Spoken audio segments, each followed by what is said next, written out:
18व्या लोकसभेच्या कामकाजाला आजपासून सुरुवात होत आहे। अधिवेशनापूर्वीच्या भाषणादरम्यान पंतप्रधान नरेंद्र मोदी यांनी 25 जून रोजी 49 वर्ष पूर्ण होत असलेल्या आणीबाणीचा उल्लेख करत 25 जून हा कधीही न विसरला जाणारा काळा दिवस आहे अशा भावना व्यक्त केल्या। पण आणीबाणी म्हणजे नेमकं काय? आणीबाणी कधी लागू केली जाते आणि भारतात आतापर्यंत किती वेळा आणीबाणी लागू केली गेली आहे? चला जाणून घेऊया आजच्या व्हिडिओतून। माजी पंतप्रधान इंदिरा गांधी यांनी 25 जून 1975 रोजी देशात अंतर्गत आणीबाणी लागू केली।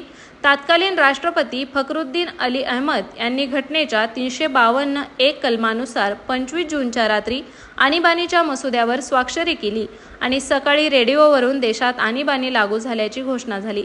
या दिवशी जाहीर झालेली आणीबाणी ही राष्ट्रीय आणीबाणी होती। सर्वप्रथम आणीबाणी म्हणजे काय समजून घेऊ। आणीबाणी म्हणजे अशी अवस्था ज्यामध्ये प्रस्थापित शासकीय यंत्रणा चालवणे अवघड होते।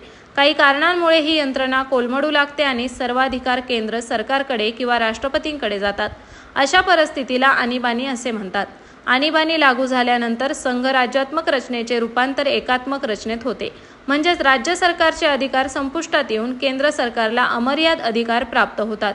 आणीबाणीचे एकूण 3 प्रकार असतात: राष्ट्रीय आणीबाणी, राज्य आणीबाणी म्हणजेच राष्ट्रपती राजवट आणि तिसरा प्रकार म्हणजे आर्थिक आणीबाणी। भारतात आतापर्यंत 3 वेळा राष्ट्रीय आणीबाणी घोषित करण्यात आले आहे। पहिल्यांदा 1962च्या भारत-चीन युद्धादरम्यान, दुसऱ्यांदा 1971 मध्ये भारत-पाकिस्तान युद्धादरम्यान आणि तिसऱ्यांदा 1975 साली। त्याचबरोबर भारतात आजपर्यंत एकदाही आर्थिक आणीबाणी घोषित करण्यात आलेली नाही।